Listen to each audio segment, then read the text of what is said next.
Assalamualaikum warahmatullahi wabarakatuh. Salam sejahtera untuk kita semua. Perkenalkan, saya Hadi Okong, dosen di program studi S1 Teknologi Informasi Fakultas Teknik Institut Kesehatan dan Teknologi Kartini Batam. Perkenankan, saya menyampaikan saat ini saya mengampu mata kuliah pengantar bisnis dengan menggunakan metode Project Based Learning.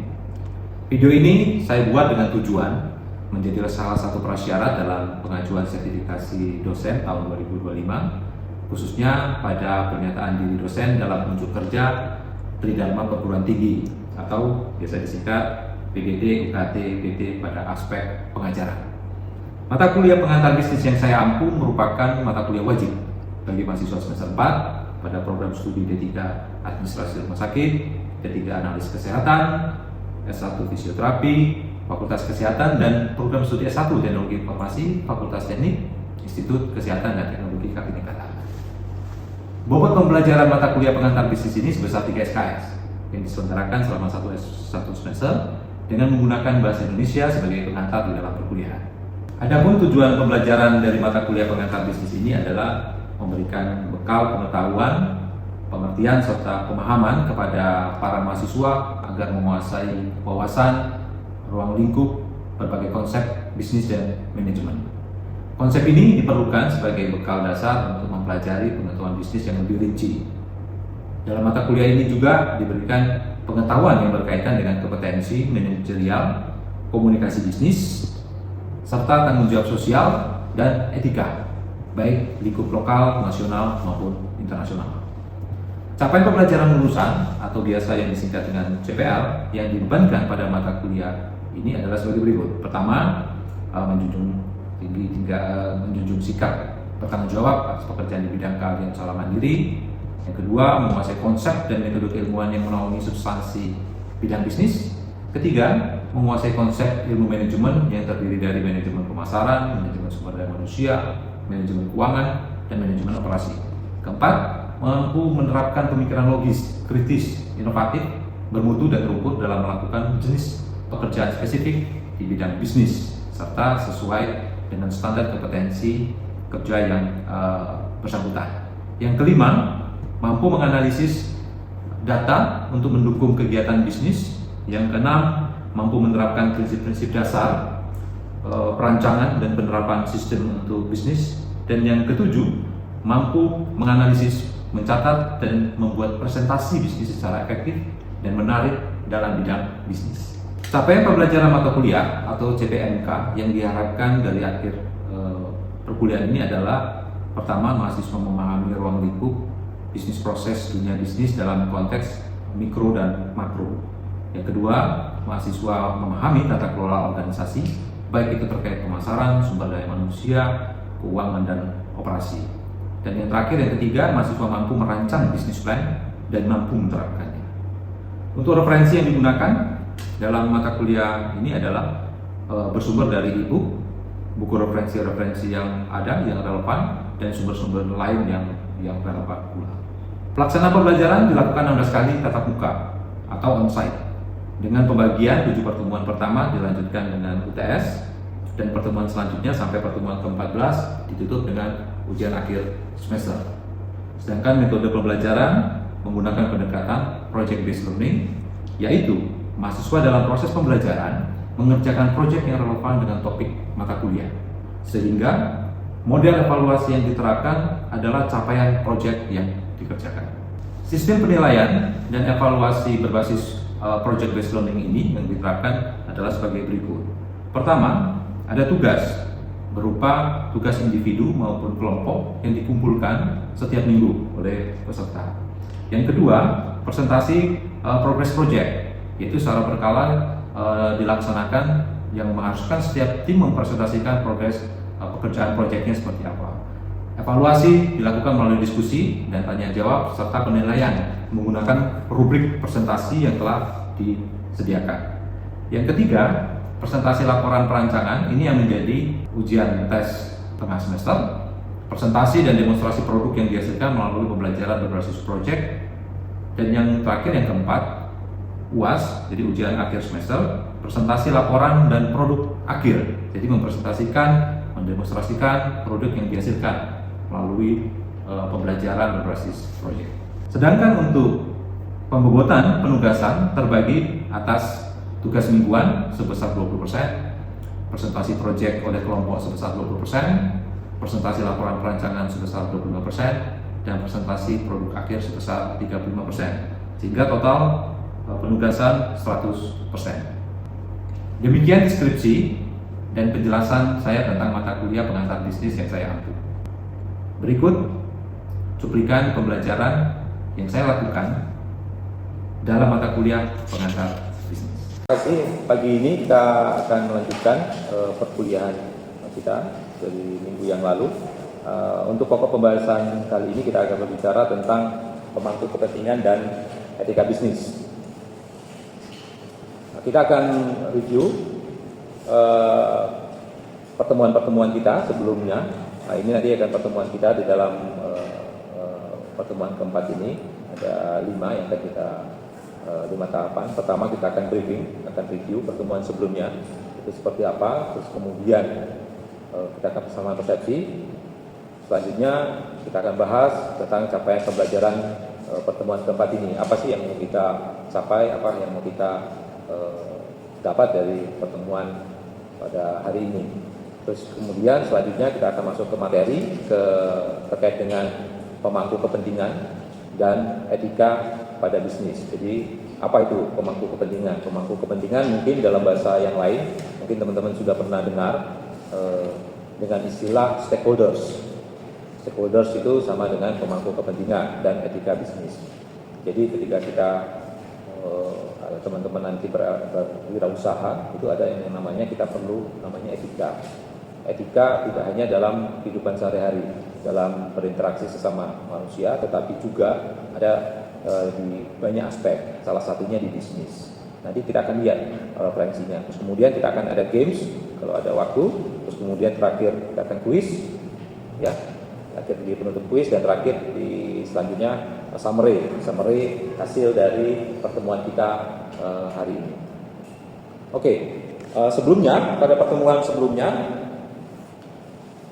kita akan review sebentar. Kita sudah berbicara tentang lingkungan bisnis perusahaan di Indonesia.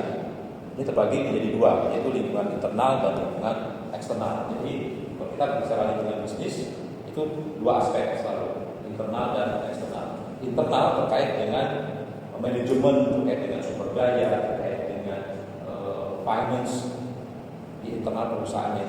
Sedangkan faktor-faktor eksternal, kalau kita bicara faktor eksternal adalah faktor-faktor yang mempengaruhi bagaimana perusahaan itu berjalan. Biasanya atau disebut dengan istilah lain force major. Force major, faktor politik. Saya contohkan kita kemarin sudah bahas faktor bagaimana faktor politik pertentangan kejadian di luar negeri, konflik antar negara di luar negeri di Timur Tengah berpengaruh terhadap nilai terhadap harga minyak bumi dan gas karena terhambat oleh suplai. Bagaimana konflik antara Rusia dan apa kemarin? Dan bukan Rusia, kemarin kan Iran dan Israel. Sebelumnya Rusia dan Ukraina. Berdasar ada gas, suplai gas dan bahan kebutuhan yang lain. Itu konflik eksternal. Jadi faktor politik, faktor ekonomi di dunia akan berpengaruh terhadap posisi ekonomi di Indonesia. Jadi Indonesia secara makro tidak berdiri sendiri, tetapi juga terpengaruh oleh dinamika politik, ekonomi, sosial global. Itu berpengaruh. Kita sudah bahas dan lagi berimbas terhadap perusahaan. Perusahaan implikasinya kemudian terjadi PHK dan seterusnya. Ini sudah kita bahas untuk pertemuan kemarin, kita review sebentar, ya kemudian kita akan masuk pada pertemuan selanjutnya ini.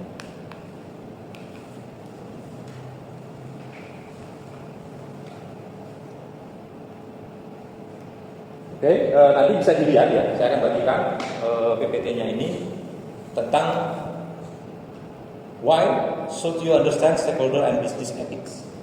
Jadi stakeholder yang saya sampaikan, jadi pihak-pihak yang berkepentingan. Kalau kita lihat stakeholders itu dalam perusahaan itu, stakeholder pihak-pihak yang berkepentingan siapa saja. Nanti stakeholders akan terbagi menjadi dua, stakeholder inti yang langsung berpengaruh dan stakeholder individual. Nanti teman-teman bisa akan buka di YouTube ini ada Pepsi versus Cola, kemudian ada McDonald versus Burger King. Nanti bisa dilihat, akan saya sampaikan.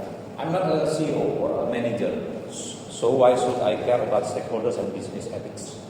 Saya ini bukan seorang CEO atau manager, tapi saya kenapa harus memperhatikan tentang etika bisnis? Tapi urusan dari kita tidak hanya bekerja, tetapi juga kalau bisa berwirausaha. Program itu ada etika-etika yang harus dijalankan. Oke, selanjutnya tentang stakeholder, tentang pemangku kepentingan atau stakeholders. Tadi teman-teman bisa lihat di YouTube channel yang sudah saya linknya di linknya itu nanti akan saya berikan. Capaian pembelajaran pertemuan kita kali ini yang keempat ini diharapkan nanti setelah akhir perkuliahan ini, di pertemuan ini mahasiswa dapat menggambarkan pemangku kepentingan atau stakeholder itu apa dan etika bisnis. Jadi teman-teman bisa memahami stakeholder itu apa sih. Kemudian etika bisnis itu apa? Nanti akan bisa dilihat dari sini capaian pembelajarannya diharapkan nanti akhir perkuliahan ini. Nah, kalau kita bahas pokok bahasannya kita pagi hari ini ada etika, kalau bicara etika bisnis nanti kita akan bicara definisi etika. Kemudian definisi etika bisnis kemudian akan diformulasikan dalam etika bisnis. Pertanyaan saya, ada yang tahu etika bisnis? Apa itu? Sifat perilaku. Oke, ada yang lain? Silakan. Apa itu etika? Ini nggak ada salah benar. Siapa yang mendapat apa itu etika? Yang dipahami dulu.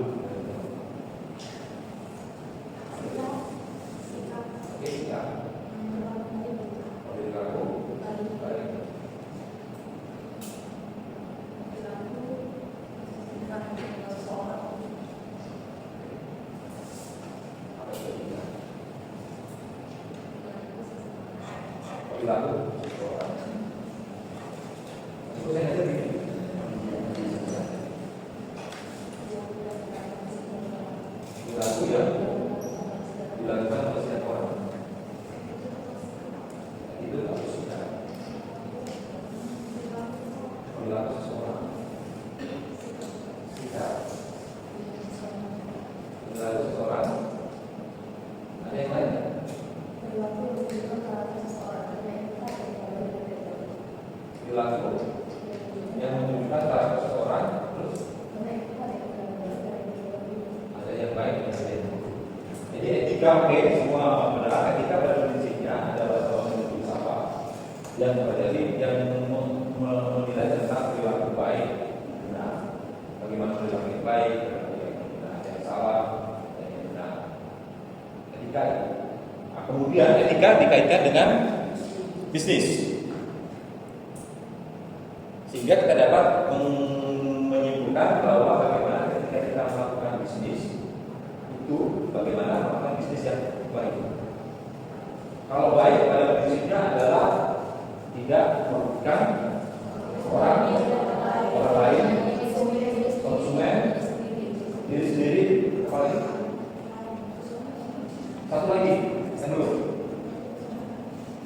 satu lagi, ya klien tadi kan konsumen. Satu lagi, usahaan, oke. Apa lagi? Satu ya, dua. Lingkungan hidup. Lingkungan hidup. Baru-baru ini ada peristiwa kasus eksplorasi timah di Raja Ampat. Itu kan bisa kemudian dilihat secara etika bisnis itu memenuhi tidak kaidah-kaidahnya. Karena itu, oke, manusia tidak terdampak saat itu, tetapi merugikan lingkungan hidup kita, merusak lingkungan hidup kita. Nah, jadi kita melaksanakan bisnis, Jangan sampai merugikan selain orang lain, perusahaan, konsumen dan sebagainya, juga aspek lingkungan hidup, keberlangsungan lingkungan hidup. Karena tidak hanya untuk kepentingan kekayaan sesaat, tapi juga keberlangsungan kedepannya. Itu. Nah, kemudian dari sini etika ini diturunkan dalam formulasi etika bisnis. Nanti bisa dibaca lebih detail referensinya Sonika. Sonika dia menulis tentang etika bisnis. Coba dibaca Sonika secara formula etika bisnis, kemudian akan dijabarkan dalam tips dalam berbisnis. Ketika itu sudah ada formula etikanya di dalam bisnis, kemudian di breakdown lagi atau dijabarkan dalam bisnis. Itu etika. Sekarang tentang stakeholder atau pemangku kepentingan. Kalau kita lihat di sini, pemangku kepentingan adalah individu definisinya atau kelompok yang memiliki kepentingan dalam operasional perusahaan. Mereka dapat mengaruhi atau dipengaruhi oleh keputusan perusahaan. Ada dua aspek kita menentukan stakeholder itu seperti apa. Adalah individu atau kelompok yang mengaruhi dan dipengaruhi. Ada dua pendekatan yang mengaruhi dan dipengaruhi untuk menentukan stakeholder. Jadi tadi saya sebutkan di awal ada stakeholder inti dan ada stakeholder dua. Stakeholder ini yang mana yang mengaruhi perusahaan? Kemudian kita petakan yang keputusannya berdampak langsung kepada perusahaan dan mana yang tidak berdampak langsung kepada perusahaan. Secara definisi stakeholder. Jenis stakeholder internal ada karyawan, ada manajemen, ada pemegang saham. Kalau eksternal lebih pada pelanggan, pemasok, bahan baku, masyarakat, pemerintah, yang regulasi, kebijakan, perlindungan hukum dan sebagainya. Ini untuk pihak eksternal. Kepentingan internal lebih pada internal perusahaan, karyawan, manajemennya itu seperti apa, pemegang saham, khususnya eksternal pada orang-orang yang ada di luar. Menurut Nichols dan McHugh, karyawan yang puas berkontribusi pada peningkatan produktivitas perusahaan. Pelanggan yang puas menciptakan loyalitas yang mendorong pertumbuhan penjualan. Kalau investor yang mendapat laba cenderung melanjutkan investasi mereka, komunitas yang mendukung memberikan perusahaan izin sosial untuk operasi. Ini. Jadi ketika karyawan yang puas, dia akan loyal terhadap perusahaan. Ketika puas terhadap perusahaan kerja, hubungan yang nyaman, kondusif, dia akan loyal. Nah, kalau loyal ini menciptakan produktivitas, menciptakan juga investor, laba, komunitas justru akan mendukung izin sosial. Tapi saat ini ada dilema di perusahaan-perusahaan di Indonesia banyak pungutan yang boleh ormas dan itu nanti kita bahas mungkin di dalam diskusi ya. Selanjutnya, hakikat bisnis etika. Jadi praktek etika dalam perusahaan mendatangkan keuntungan jangka panjang. Tindakan tidak etis akan memicu tindakan balasan dari konsumen dan masyarakat. Jadi ada sanksi sosial. Jadi praktek etika yang tadi yang disampaikan setelah melakukan lanjut itu akan mendatangkan keuntungan jangka panjang bagi perusahaan. Kalau praktek yang tidak akan memicu tindakan balasan. Ini coba kita lihat di sini apa yang saya katakan. Saya bilang pada karyawan, hendaklah datang ke kantor tepat waktu. Kemudian apa yang saya lakukan, saya tiba tepat waktu. Apa yang mereka kerjakan, mereka datang tepat waktu. Saya katakan pada karyawan selalu bersikaplah positif. Jadi apa yang saya lakukan, saya menunjukkan sikap yang positif. Apa yang mereka kerjakan, mereka akan berperilaku positif. Ini hakikat dari etika bisnis. Jadi bagaimana perilaku perusahaan itu akan berdampak pada keberlangsungan jangka panjang. Etika bisnis adalah kajian moralitas dalam konteks bisnis yang mencakup pedoman tentang perilaku yang benar dan salah yang kita sudah sampaikan. Saya tanyakan tadi, etika bertindak sebagai rambu-rambu yang disepakati secara sukarela oleh semua pihak. Jadi ada rules of the game. Ada peraturannya. Jadi aturan lainnya seperti apa? Sehingga tidak merugikan, tidak melakukan monopoli, tidak merugikan lingkungan hidup, tidak merugikan Mengapa etika dalam bisnis penting? Kita menciptakan keseimbangan jangka panjang. Jangan dieksploitasi.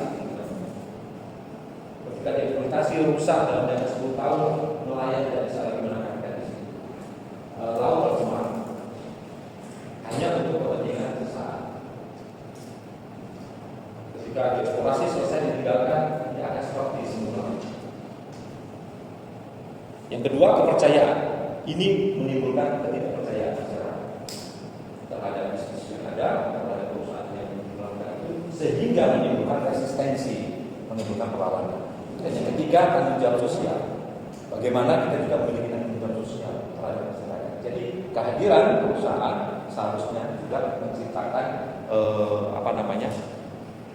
kesejahteraan bagi masyarakat. Ini ada studi kasus PT Lapindo dan bencana lumpur. Nanti teman-teman bisa lihat di YouTube-nya, bisa belajar lebih dalam menganalisis itu seperti apa untuk studi kasusnya. Pentingnya etika bisnis. Jadi yang sudah disampaikan, kepercayaan konsumen. Bagaimana kita membangun kepercayaan konsumen bahwa kegiatan bisnis kita lakukan itu tidak merugikan siapapun dan apapun. Kemudian daya saing jangka panjang, bisnis yang beretika lebih berkelanjutan karena melihara hubungan baik dengan stakeholders tadi. Kita harus yang baik. Jadi kalau kita melakukan bisnis dengan baik, menjual barang tidak barang yang rusak atau yang kualitas rendah, tidak merugikan konsumen yang sudah spending money, kemudian reputasi yang baik, perusahaan yang bertindak etis dihargai oleh masyarakat dan investor. Jadi penghargaan masyarakat ini contohnya pentingnya etika bisnis. Nanti teman-teman bisa lihat Eagle, bagaimana perusahaan Eagle ini dia juga memperhatikan lingkungan. Bagaimana Indomie ini memperhatikan lingkungan hidup dan masyarakat sekitar.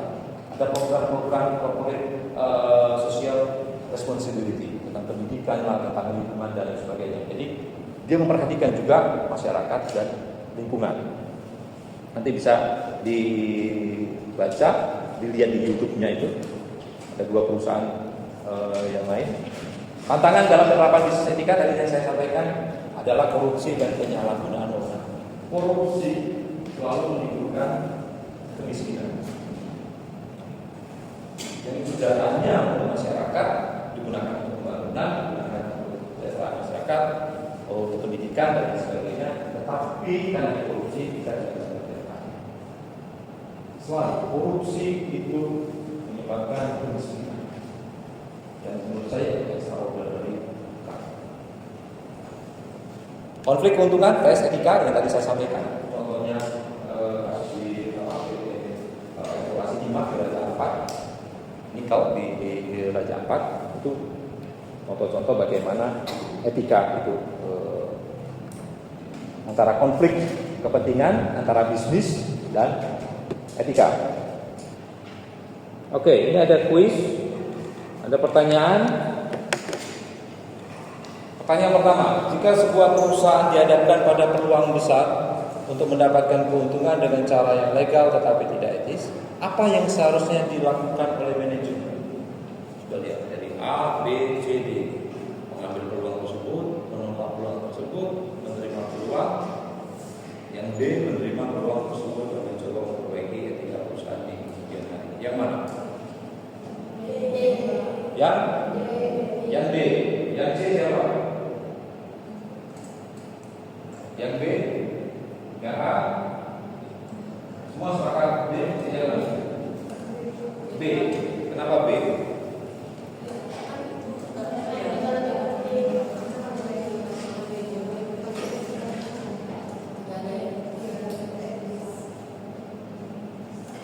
Karena tidak etis. Jika sebuah perusahaan dihadapkan pada peluang besar untuk keuntungan dengan cara yang legal tetapi tidak etis, apa yang seharusnya dilakukan oleh manajemen? Menolak peluang tersebut dan lebih penting daripada sekedar legalitas. Menerima peluang tersebut dan mencoba memperbaiki etika perusahaan kemudian hari. Yang mana? Yang B. Yang B siapa? Oke, yang B. Yang D. Yang B.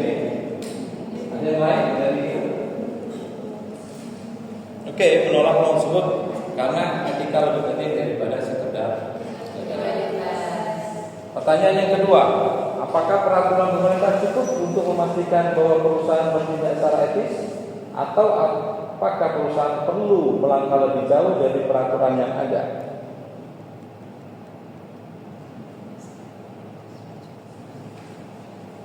Yang A, peraturan pemerintah sudah cukup.